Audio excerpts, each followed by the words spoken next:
हालांकि जो इस लेख में लिखा है मैं इसकी फोटो आपको बाकायदा दिखाऊंगा, मौजूद है मेरे पास, कि जिसमें इसका 930 के समय का ये बना हुआ है।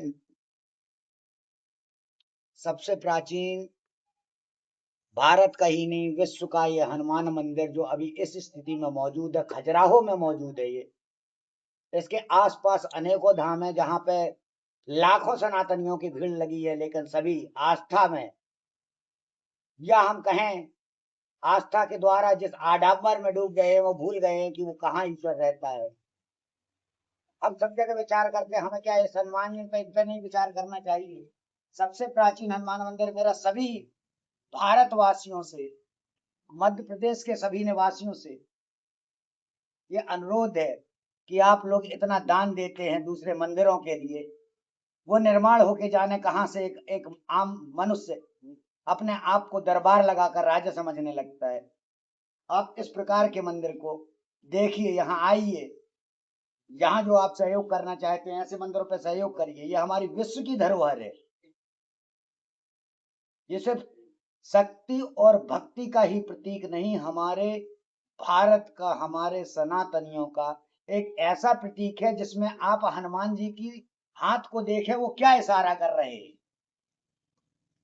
आप गौर से अगर देखें कि हनुमान जी को, अच्छा ये है, ये देखिए, ये देखिए, इसमें आपको मूर्ति में अलग ही उनका इशारा क्या है। निकाल ये भी निकाल नीचे, हमें दे, निकाल के हमें दे, साफ करना।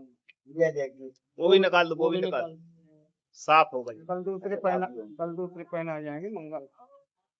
ये देखिए हम हनुमान जी में आप देखेंगे, आप दूसरे हनुमान जी में देखते हैं सीने को चीरते हुए राम और सीता को दिखाना, जिसका अर्थ है भाव, हृदय। वो ये कहते हैं कि जो आपका इष्ट है, भगवान है, वो आपके हृदय में विराजित है, वरना सीना चीरते तो आप भी ये समझिए कि उससे खून ही निकलता है।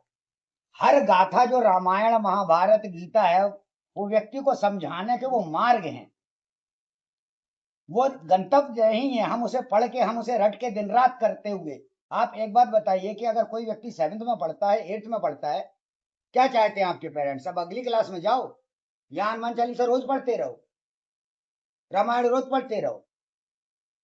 क्या ये गुरुओं ने समझाना चाहा? क्या ये रटवाना चाहा?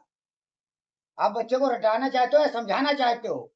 हनुमान चालीसा पढ़ने का अर्थ है जिस प्रकार से हनुमान ने अपने राम को हृदय में रखा, उस प्रकार से हनुमान को अपने हृदय में रखो। जिस प्रकार से ये बता रहे हैं कि यहां रखो मेरे को, मैंने रखा यहाँ राम को, और मैंने उनके काज सवार दिए, वो यहाँ रख दे, फिर मैं तेरे काज क्यों नहीं संवार देता? क्योंकि उस दिन तू स्वयं हनुमान बन जाएगा। बस यही ईश्वर का कहना है। ये वायु तत्व है जो हर सांस के साथ तुम्हारे अंदर जा रहे। ये पूछ वाला बंदर नहीं है जैसे तुम बंदर समझते हो ना, ये वो नहीं है। उस भाव को समझो, वानर को समझो।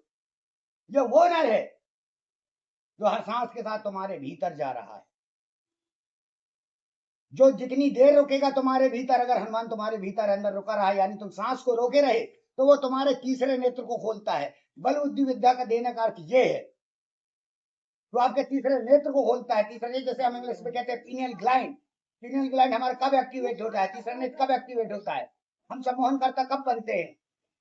हम आश्चर्य की कार्य कब कर सकते हैं? जब हम तीसरे नेत्र को खोलेंगे। तीसरे नेत्र को खोलने की शक्ति अगर है तो इसमें, और वो कहता है कब? जब तुम मेरे को यहाँ भाव भरोगे, वायु को रोको, कितना खींच सको खींचो अंदर, और रोक लो भीतर, बाहर मत निकलने दो। जापान में यही किया जाता है, जब बच्चा पैदा होता है तो उसे सबसे पहले पानी में डालते हैं, उसे वायु को रोकना सिखाते हैं कि वायु को रोक, क्योंकि वायु को रोकेगा तो फिर यहाँ वायु चढ़ेगी, ऊपर चढ़ेगी तो तेरे पीनियल ग्लैंड में। झरने खत्म हो गए, वरना झरने के नीचे खड़े होने से हमारा ये एक्टिवेट होता है। जितने भी हमारे ईश्वर हैं, तत्व हैं, उन्हें समझो, सबको वैज्ञानिक तौर पे समझो। हमारे ऋषि मुनि वैज्ञानिक थे, वो तुम्हारी तरह जपने नहीं बैठे रहते थे 24 घंटे। उनका उद्देश्य था ध्यान धारणा, तब समाधि। जब तक तुम धारणा की धार नहीं पैदा करोगे, तब तक तुम ईश्वर तत्व को कभी नहीं समझ सकते, क्योंकि सनातन शरीर नहीं आत्मा है।